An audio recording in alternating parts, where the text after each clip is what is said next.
오늘 하나님 말씀은 마가복음 7장 31절입니다. 마가복음 7장 31절에서요 37절까지 말씀, 마지막 구절까지 말씀입니다.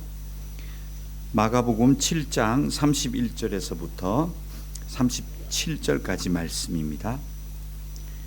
우리 한 목소리로 함께 읽도록 하겠습니다. 예수께서 다시 두로 지방에서 나와 시돈을 지나고 데가볼리 지막을 통과하여 갈릴리 호수에 이르심에 사람들이 귀먹고 말 더듬는 자를 데리고 예수께 나와 안수하여 주시기를 간구하거늘 예수께서 그 사람을 따로 데리고 무리를 떠나사 손가락을 그의 양 귀에 넣고 침을 뱉어 그의 혀에 손을 대시며 하늘을 우러러 탄식하시며 그에게 이르시되 에바다 하시니 이는 열리라는 뜻이라. 그의 귀가 열리고 혀가 맺힌 것이 곧 풀려 말이 분명하여 졌더라. 예수께서 그들에게 경고하사 아무에게도 이르지 말라 하시되 경고하실수록 그들이 더욱 널리 전파하니 사람들이 심히 놀라 이르되 그가 모든 것을 잘하였도다. 못 듣는 사람도 듣게 하고 말 못하는 사람도 말하게 한다 하니라. 아멘. 한 번 더 기도드리겠습니다. 하나님, 마가복음 말씀 계속해서 성도들과 함께 나눕니다. 오늘도 말씀 가운데 하나님의 복음을 깨닫게 하시고 우리의 삶을 그대로 투영해 볼 수 있는 그런 말씀 시간 되게 하여 주시옵소서. 예수님의 이름으로 기도드렸습니다. 아멘. 네, 마가복음 7장 마지막입니다. 마가복음 7장에는 큰 시대의 전환이 나온다고 말씀드렸습니다. 구약시대 때는 이스라엘 혈통으로 구원을 받았고 또 피의 제사로 그렇게 구원을 받고 거룩함을 유지하던 시대였습니다. 그런데 이것이 예수님 때 와서 수리아 지역에 있는 베니게, 수로보니게 지방으로 가서 이것이 시대적으로 전환이 되어지고 있는데요. 그것은 개처럼 여겼던 이방인이 오히려 믿음으로 혈통이 아닌 주 예수를 믿음으로 구세주로 믿음으로 그리고 죄를 고백함으로 오히려 자녀의 혜택을 누리게 되죠. 그리고 바로 7장 1절에 나왔던 예루살렘에서 내려왔던 바리새인과 서기관들, 정통 중에 정통이었지만 그러나 그들 마음속에는 거룩함이 해결되지 못한 이 모습들과 수로보니게 여자의 모습이 완전히 대조를 이루고 있다. 이것은 결국은 시대의 전환을 이야기한다. 혈통의 구원에서 믿음의 구원 시대로, 제사에서 예배로, 그리고 이방인이 자녀가 되고 자녀가 이방인이 되는, 먼저 된 자가 나중되고 나중된 자가 먼저 된다. 우리 이 농담도 많이 하시잖아요. 바로 이 이야기입니다. 그래서 예수님 시대 때 경고를 강하게 하셨죠. 먼저 된 자가 나중될 수 있고 나중된 자가 먼저 될 수도 있다. 이 이야기는 복음의 시대로의 전환, 그 혜택을 사실 여러분과 제가 받고 있는 것이죠. 우리가 이방인이었지만 예루살렘에 가서 굳이 그 성막에 가서 제사를 드리지 않아도 우리는 하나님의 자녀가 될 수 있는 이 놀라운 시대, 이것을 복된 시대, 복음이라고 얘기하는 겁니다. 언니가 우리는 이 복음에 대한 말을 너무 많이 들어가지고 그냥 복음은 복음, 구원 간단하게 생각했지만 복된 소리잖아요. 복된 소식, 복음이거든요. 그럼 뭐가 복이냐? 물론 우리가 죄에서 구원받은 것 가장 큰 복이죠. 나아가서 온 인류가 혈통이 무너지고 믿음의 시대가 된다는 것. 그리고 예루살렘에 성전의 제사 시대가 아닌 마음의 예배로 하나님의 거룩함을 맛보고 거룩한 백성이 될 수 있다는 것. 그래서 이 시대가 바로 복음의 시대다. 오늘 누가복음 7장이 보여준다 말씀드렸습니다. 자, 그 다음에 오늘 31절로 한번 들어와 보십시오. 이번에는 예수님께서 제자들에게 또 두 가지의 모습을 보여줘요. 하나가 예수님과 함께 동행하고 있는 그야말로 제자들과 정상인, 그리고 오늘 예수님이 만나는 자들은 장애인이었습니다. 장애인. 마태복음 15장 30절, 조금만 내려가면 있습니다. 여기 볼까요? 이 이야기를 마태는 다른 각도로 적어놨어요. 읽어볼까요? 큰 무리가 다리 저는 사람과 장애인과 맹인과 말 못하는 사람과 기타 여럿을 데리고 와서 예수의 발 앞에 앉힘에 고쳐주시니. 자, 그동안은 병이나 혹은 귀신 들린 자였어요. 수로보니게 여자도 무슨 문제였죠? 딸이 귀신이 들려 있다. 그런 문제였는데 이 구절에 와서 특이점을 하나 발견하죠. 장애인이 나오고 있다는 거예요. 이제 예수가 만나는 사람의 범위가 유대인, 그리고 귀신 들린 자, 혹은 병자에서 이방인, 그리고 장애인까지 넓어지고 있어요. 그래서 이 사복음서는 복음의 핵심을 기록한 거예요. 예수님을 뭐 연대기적으로 어디 가셨고 일지가 아니라고 말씀드렸죠. 복음의 핵심을 말하고 싶은 4명의 저자가 각자의 강조점으로 혹은 중복되는 것을 생략하기도 하고 그렇게 복음을 전하고자 하는 마음으로 기록한 게 사복음서거든요. 근데 이 마태나 마가는 이제는 어디까지 가 있느냐? 이방인에서 장애인까지 복음을 확대시키고 있다는 거예요. 오늘도 사실은 많은 장애인이 나와요. 그래서 이 행간에 마가복음 7장에 나와 있는 이 복음의 범위가 굉장히 넓어지고 있죠. 여기에 장애인들이 나오고 있습니다. 33절로 가볼까요? 바로 밑에 갑니다. 같이 한번 읽어볼까요? 예수께서 그 사람을 따로 데리고 무리를 떠나사 손가락을 그의 양 귀에 넣고 침을 뱉어 그의 혀에 손을 대시며. 이 기록도 굉장히 놀랍습니다.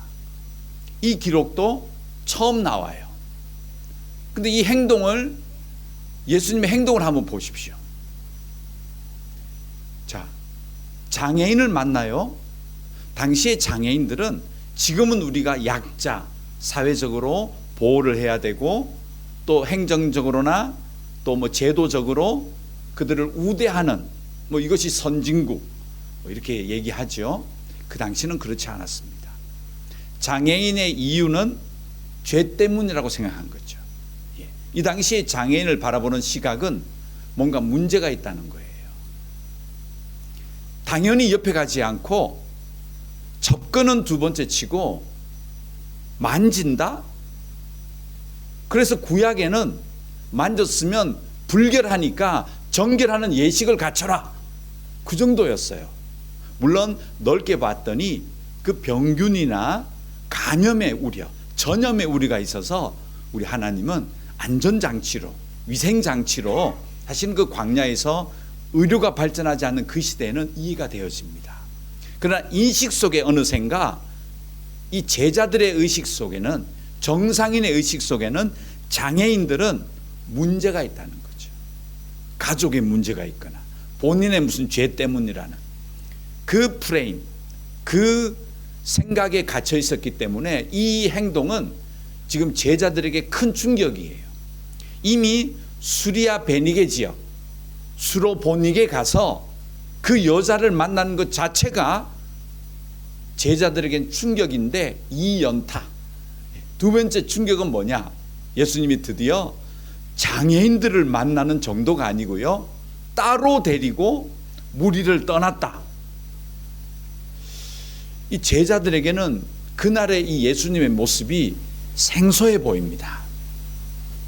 보통 사람들이 보는 데서 안수하시거나 뭐 무리를 명하사 이렇게 이적을 행하셨는데 이날은 너무 달랐어요. 그리고 이 지역은 여러분 아시는, 올라가 주세요. 31절, 32절. 제가 몇 번 말씀드렸죠. 네, 더 올라가 주세요. 예. 여기 어디 지방 같습니까?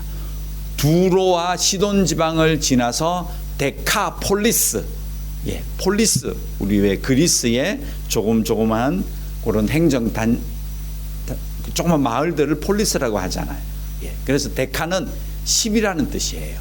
그러니까 10개의 조그마한 도시들이 모여있는 지역을 데카폴리스, 우리 성경에서는 데가볼리 이렇게 번역했어요. 어느 지역입니까? 이방 사람들이 사는 지역이에요. 거기 가서 만났다는 얘기죠. 거기 가서. 거기서 이방인과 장애인을 겸하고 있는, 제가 볼 땐 복음의 끝이에요. 사람들이 저주하고 상종하지 않는 이방인 가운데서도 장애인, 그야말로 끝까지예요. 우리는 복음의 끝 이래서 지형적으로 생각하시잖아요. 제자들에게는 땅 끝까지 이르러. 그랬으면 우리는 성경을 어떻게 해석해요? 그들이 일어나가지고 저 멀리, 그 당시는 스페인이 마지막이겠죠. 이베리아 반도 쪽으로요. 거기를 끝이라고 생각해서 나갔다고 생각하시죠? 여러분 아닌가 아세요? 이건 우리 관점이에요. 이미 제자들에게는 세상 끝이 어디냐 하면 사람의 끝이에요.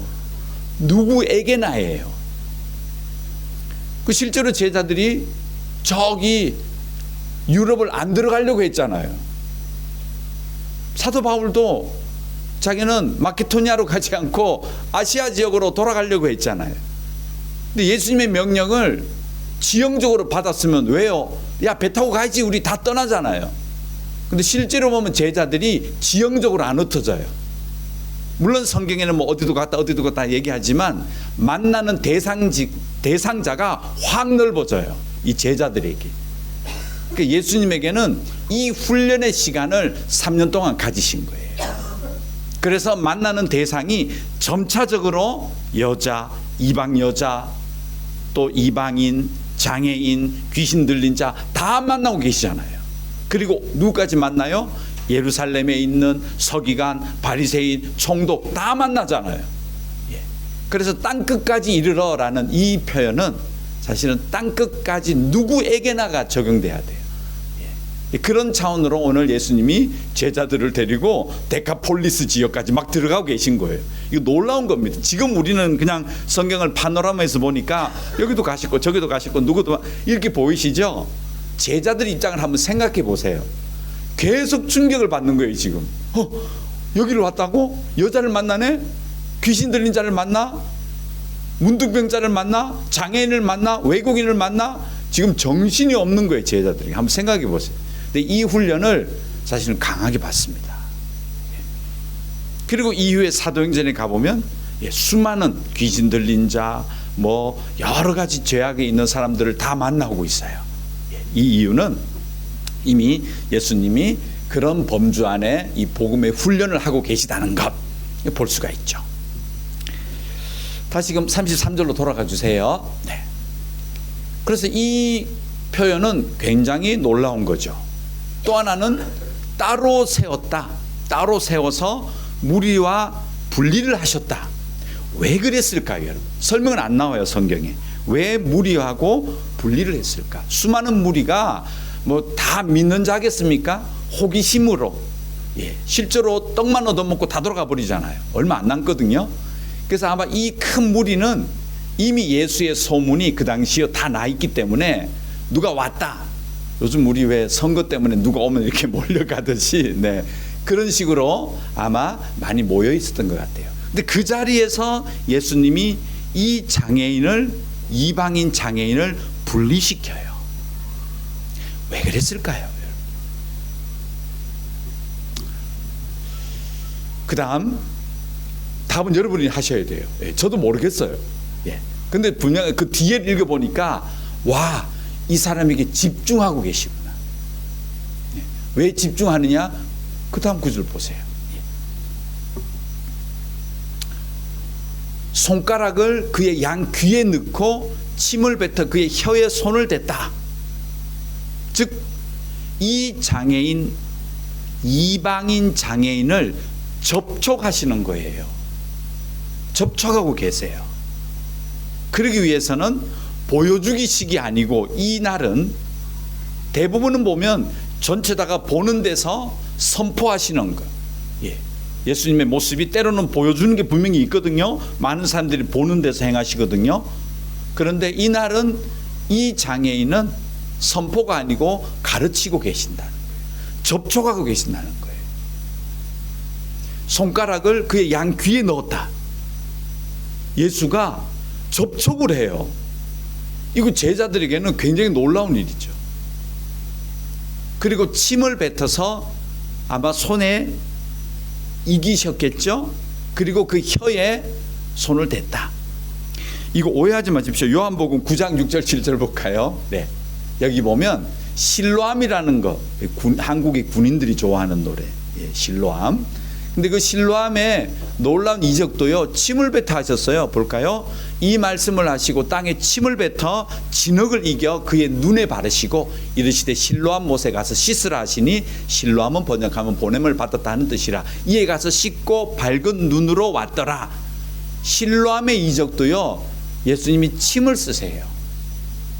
예수님만 쓰시는 비법이 아닙니다. 이 당시에는 이게 민간요법이었어요. 침에, 사람의 침에 어떤 치료제가 있다고, 소독이 된다고 믿었던 시대였던 거죠. 그러니까 자연스럽게 이 모습은 예수님께서 침을 뱉어서 그 혀에 손을 대신에 이렇게 보지 않았다는 거죠. 아, 치료 과정으로 봤다는 거죠. 그래서 너무 오해하시면 안 됩니다. 자, 이 구절로 봤을 때 아마 오늘 이방인 장애인을 만나서 예수님이 따로 분리하시고 세워놓고 양귀에 손을 넣으시고 또 침을 이겨서 그 혀에 댔고, 이런 과정을 봤을 때 깊은 접촉의 시간이 있었을 것이다. 집중하였을 것이다. 이렇게 보여져요. 근데 하나님께서 사람을 접촉하는 게 굉장히 우리는 좀 낯설어 보이잖아요. 좀 멀리 있는 것 같고, 아주 위험이 있으신 하나님 앞에 감히 사람을 만져? 감히, 우리가 감히네요. 네, 하나님은 그러실 수 있는데 성경에 의외로 이 부분들이 있어요. 한번 찾아볼까요? 창세기 2장 7절에 가보면 이 구절 한번 볼까요? 같이 읽어보죠. 여호와 하나님이 땅에 흙으로 사람을 지으시고 생기를 그 코에 불어 넣으시니 사람이 생명이 되니라. 네. 여러분, 이 창세기 다시 한번 읽어보세요. 주일학교처럼 제가 첫날 무엇을 만드시고 뭐 이거 제가 물을 마음은 없습니다. 다 아시는 거니까요. 그런데 말씀하시되 그대로 되니라, 내라 하시니 그대로 되니라, 이렇게 다 기록되어지는데요. 사람은 안 그래요. 사람은 흙의 재료를 쓰셔서 사람을 만들었다, 빚었다는 뜻이에요. 사람의 형상 자체를 하나님이 손으로, 굳이 우리가 하나님의 손으로 비유한다면, 실제로 예수님은 하나님이시니까 손으로 사람을, 흙으로 사람을 빚어주셨다. 그리고 사람이 될 수 있도록 친히 인간은 접촉해 주셨다는 거예요. 이게 의외로 창세기에 나와 있어요. 즉 사람만이 하나님께서 흙으로 빚으셨다, 접촉하셨다는 거죠. 이사야 40장 11절에 가보면 하나님이 이렇게 표현하세요. 네. 이거 제가 안 옮겨졌네요. 그러면 여러분 찾으십시오. 죄송합니다. 이사야 40장 11절. 네. 꼭 한번 찾아보십시오. 꼭 찾으십시오. 성경이 없는 분들은 들으시면 됩니다. 이사야 40장 11절. 예. 요절은 같습니다. 이사야 40장 11절 찾으셨나요? 같이 읽겠습니다. 그는 목자같이 양떼를 먹이시며 어린 양을 그 팔로 모아 품에 안으시며 젖먹이는 암컷들을 온순히 인도하시리로다. 아멘. 하나님께서 자기를 표현하실 때 그렇게 표현하세요. 목자가 양을 안아서 품에 안아서 인도하고 보호하고 또 관리하는 것처럼 하나님도 자기 자녀들에 대한 관리는 안아주신다는 것, 품에 안아주신다. 이 표현을 하나님이 쓰세요. 인간만이 유일하게 하나님과 접촉할 수 있다는 얘기죠. 더 있습니다. 신명기 1장 31절. 요건 됐네요. 앞에 보시면 수고를 좀 드시겠습니다. 신명기 1장 31절 같이 읽어볼까요? 광야에서도 너희가 당하였거니와 사람이 자기의 아들을 안는 것 같이 너희의 하나님 여호와께서 너희가 걸어온 길에서 너희를 안으사 이곳까지 이르게 하셨느니라 하나. 이 모세도 하나님의 인도하심을 아주 능력이 많으신 분이 불과 구름기 등으로 인도하셨다 그렇게 표현하지 않고요. 모세는 하나님의 속성, 하나님 마음을 정확하게 꿰뚫고 알고 있었거든요.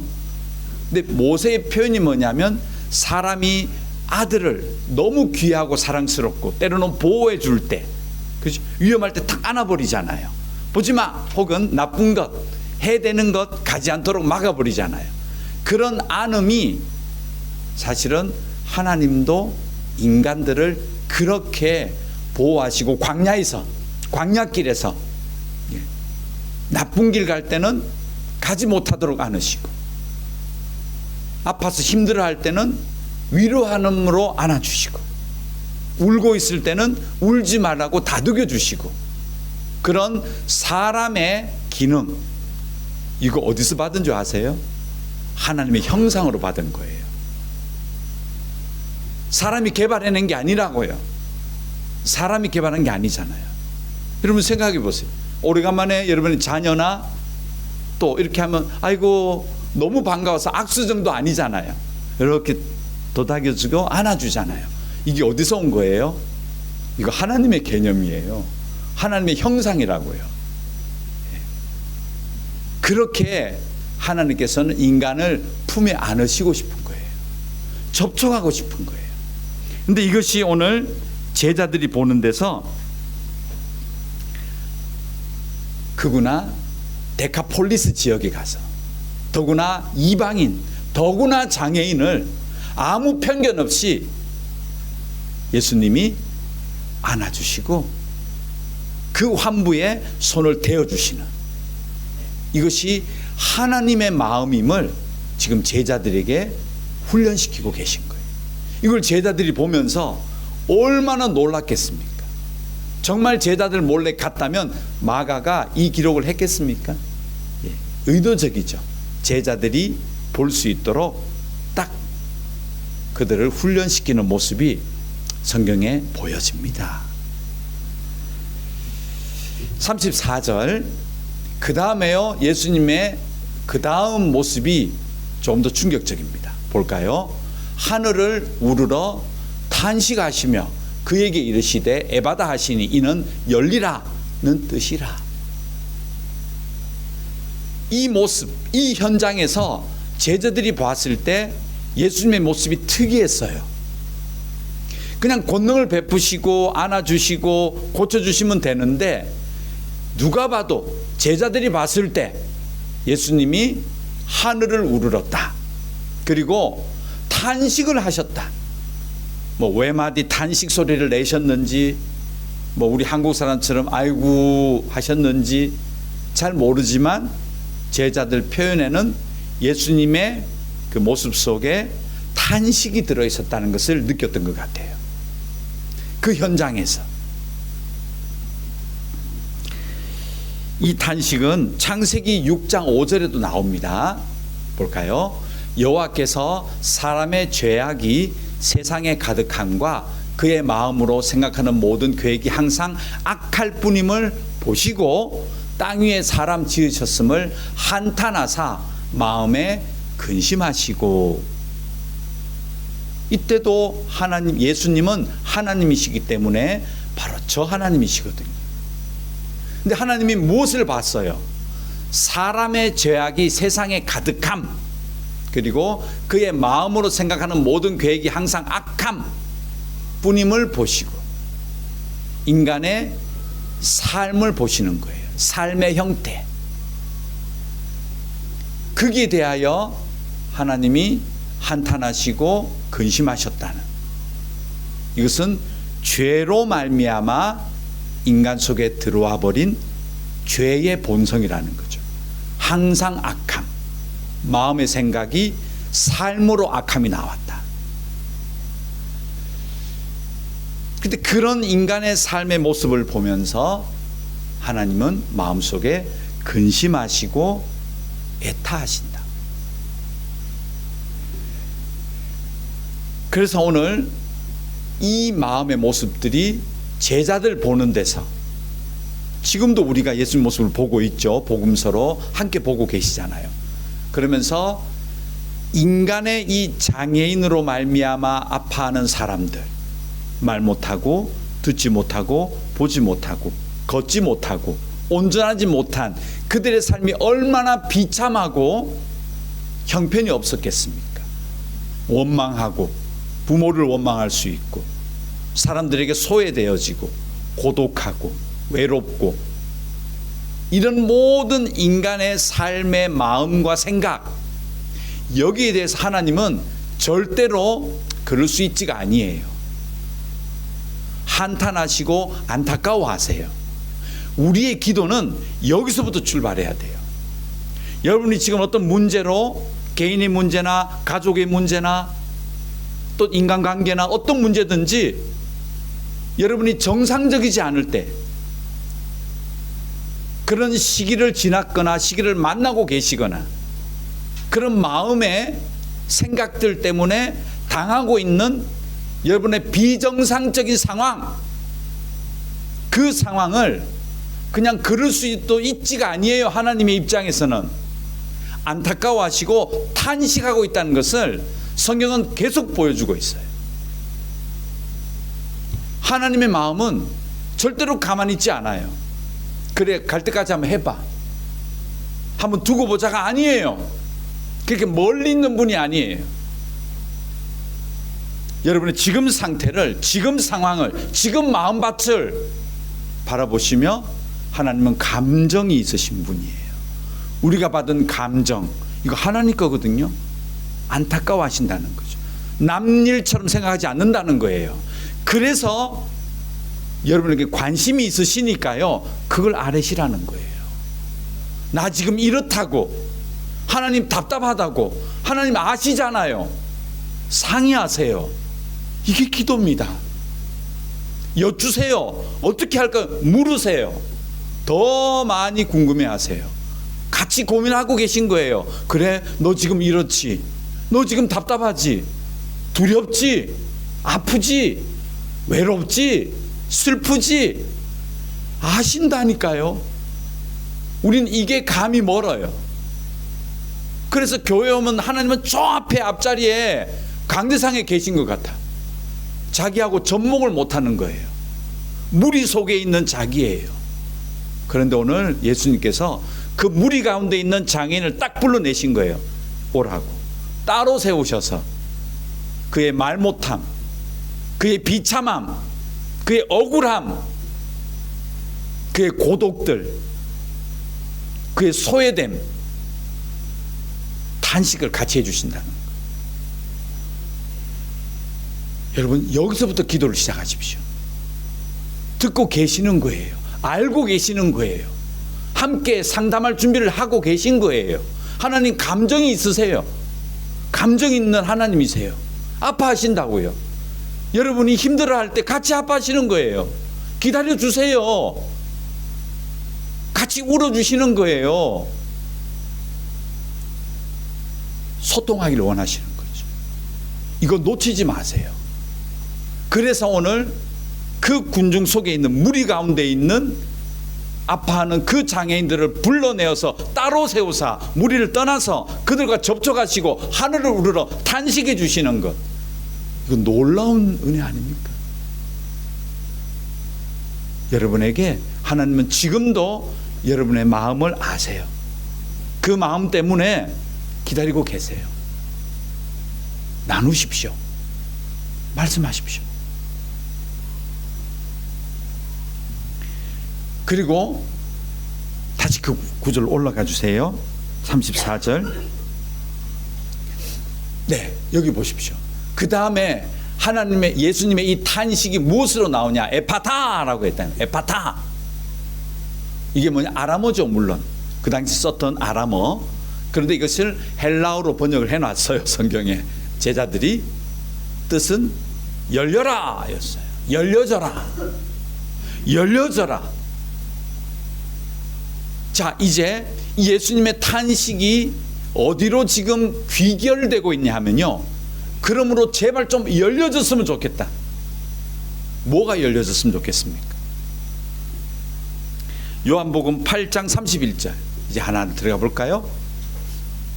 내려가면 있습니다. 없습니까? 예, 요한복음 8장 31절 32절 있죠? 예, 같이 읽어보죠.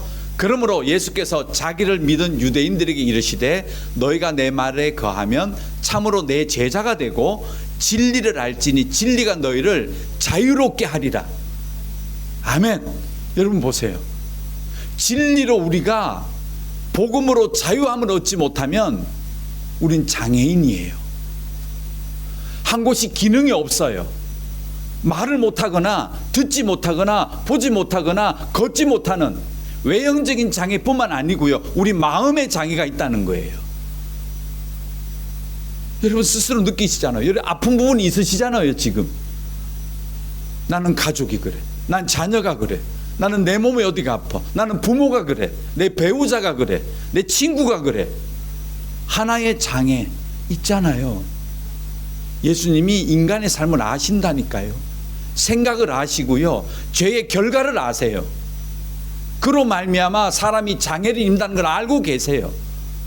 그래서 오늘 그 장애인들을 불러내시고 에바다, 제발 이제 풀려나라, 열려져라, 그 장애를 열고 나와라. 진리를 알지니, 예수의 말씀, 예수의 진리가 그 장애를 극복할 수 있는 비결이다. 예. 진리를 알지니 진리가 너희를 자유롭게 하리라. 이 제자들에게 얘기한 거죠. 여러분 모르긴 해도 제자들도 마찬가지일 겁니다. 자기들끼리 싸우잖아요. 예. 그 속에 얼마나 많은 사연들이 있었겠습니까? 예수님 다 아세요. 그런데 그 모든 인간의 마음의 장애들을 벗어날 수 있는 진리, 예수님의 은혜와 말씀이라는 것, 이걸 강조하고 계신 거죠. 또 볼까요? 로마서 6장 17, 18절. 자, 오늘 이런 이 데카폴리스에서 만난 사람들 읽어볼까요?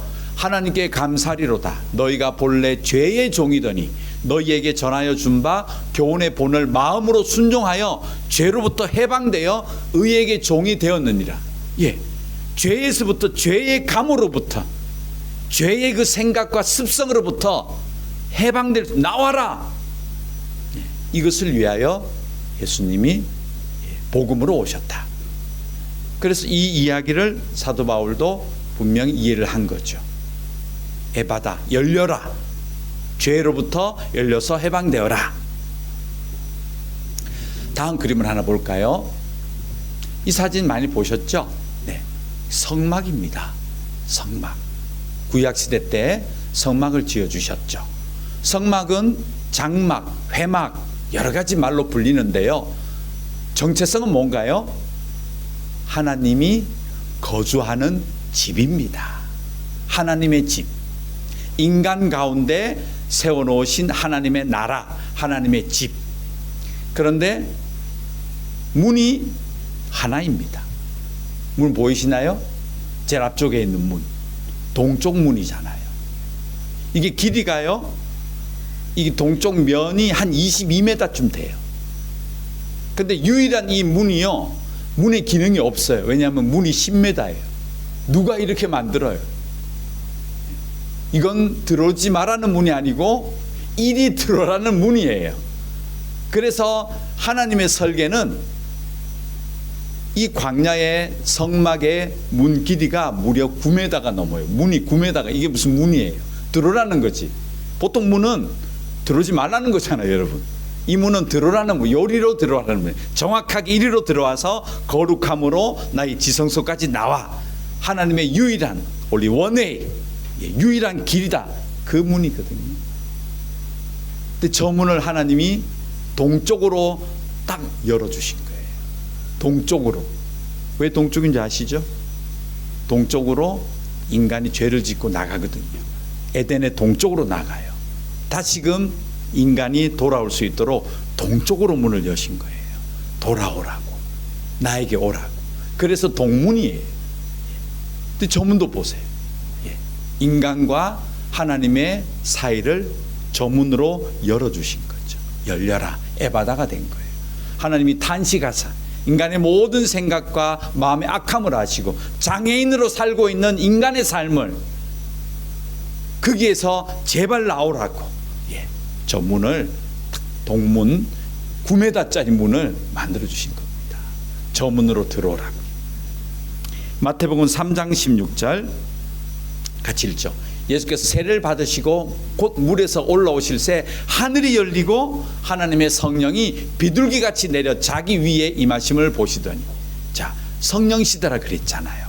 복음의 시대라 그랬잖아요. 에바다, 예수님의 마음이 열리는 거거든요. 그런데 예수님이 세례 받을 때 하늘이 열렸답니다. 그리고 성령이 인간의 세상으로 이제 충만히 임하시는 시대, 상징적인 시대죠. 바로 지금의 복음의 시대를 이야기하는 거죠. 사도행전 7장 56절 볼까요? 같이 읽죠. 말하되 보라, 하늘이 열리고 인자가 하나님 우편에 서신 것을 보노라 한데, 마지막 구원은 어떻게 받는지가 나오는 정말 좋은 사건입니다. 딱 죽을 때 스데반 집사님이 순교하실 때 마지막으로 한 말이요, 하늘이 열린 것을 내가 본다. 인자가 하나님의 우편에 서신 걸 봤다. 앉아 있는 게 아니었어요. 예수님이 딱 서가지고, 왜 서요? 어서 와, 맞아주시는 거예요. 그걸 스데반이 마지막에 봐요. 그때도 상징적이죠. 하늘이 열려지고 있었다. 하나님이 열어주신 거죠. 에바다. 마지막 읽겠습니다. 35절 같이 읽죠. 그의 귀가 열리고 혀가 맺힌 것이 곧 풀려 말이 분명하여 졌더라. 저 죄의 문에서 나오시는 분들, 그들은 분명한 귀, 하나님 말씀을 듣고 하나님 나라 말씀을 전할 수 있는 그 영혼으로 거듭날 수 있는 것입니다. 오늘 말씀을 한번 정리하겠습니다. 이제 마가복음 7장을 정리합니다. 마가복음 7장은 누가 자녀이고 누가 이방인인지 구별하시죠. 그리고 누가 장애인이고 그 장애인에 대한 하나님의 마음이 어떤지, 그리고 예수님은 그 장애의 문에서 여러분의 삶의 그 무게에서 나올 수 있도록 기다려 주시고 함께 여러분의 상황을 듣기를 원하세요. 공감하여 주시기를 원하세요. 여러분 말씀하셔야 돼요. 오늘부터 이 한 주간 열심히 한번 기도하십시오. 여러분 지금의 형편의 모습들, 지금 가지고 계신 장애, 저는 알 수 없죠. 하나님은 아실 겁니다. 그것을 놓고 기도하십시오. 공감하고 계세요. 열려져서 나오기를 바라세요. 하나님 나라로 다시 들어오기를 바라세요. 문이 열려 있습니다. 이제 여러분의 결단이 남았습니다. 여러분의 의지가 남았습니다. 저 문을 열고 하나님의 복음의 나라로 예수님이 기다려 주시는, 함께 상담해 주시는 그 문으로 들어가시는 여러분과 저의 삶이 되어지기를 간절히 소망합니다. 기도하겠습니다. 하나님, 복음의 문을 열어주셔서 말 못하고 듣지 못하고 걷지 못하고 있는 나의 영혼을 만져주시고 하나님 나라로 들어오게 인도해 주시는 아버지 하나님, 진심으로 감사드립니다. 사랑하는 성도들이 이 한 주간 우리의 상황을 정확히 꿰뚫고 계시는 그 예수님에게 조목조목 아뢰며 하나님 나라의 문을 열고 들어갈 수 있는 믿음의 식구들 되게 하여 주시옵소서. 예수님의 이름으로 기도드렸습니다. 아멘.